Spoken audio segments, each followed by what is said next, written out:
The Uganda People's Defense Forces, UPDF, has come into the spotlight for using chemical weapons in airstrikes against the population in Nasir, Upper Nile State, South Sudan. World Without War, an international non-governmental organization, has released a statement condemning joint airstrikes by the South Sudan People's Defense Forces and their Ugandan counterparts in Nasir. According to the statement, images and witness accounts suggest that ethyl acetate, a flammable industrial chemical, was deployed in the densely populated region.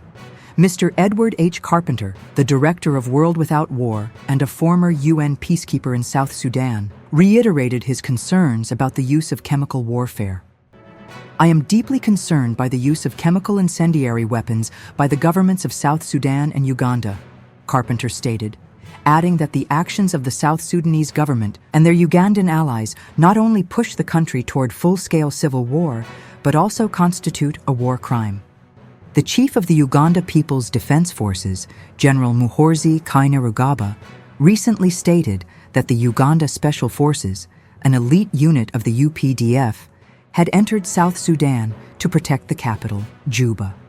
Days later, regular infantry and mechanized units of the UPDF also entered South Sudan to support the special forces in what was termed the protection of the capital, Juba. Later, however, the chief of the Ugandan forces boasted on his X, formerly Twitter account, that he had already grown tired of killing ethnic Nuer people in Upper Nile State. He urged the Nuer people to bring their leader before President Salva Kiir, his ally, to kneel and ask for forgiveness. This mass killing of the ethnic Nuer was, however, authorized by the Ugandan parliament, which granted the army chief clearance to deploy troops to South Sudan. This decision places Uganda on a path toward potential international war crime charges and possible compensation claims from the Nuer community. On March 17th, Reuters confirmed an airstrike on Nasir. At least 21 people were killed, including the paramount chief. The airport, market, and county commissioners' residence were targeted. World Without War has criticized the UN mission in South Sudan, UNMISS, for failing to protect civilians. "Why hasn't UNMISS deployed peacekeepers as they're mandated to do?"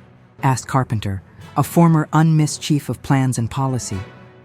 Though authorized for 17,000 troops, fewer than 14,000 have been deployed. Carpenter urged the deployment of the necessary unified forces, a neutral South Sudanese force, alongside UNMISS peacekeepers to restore local trust.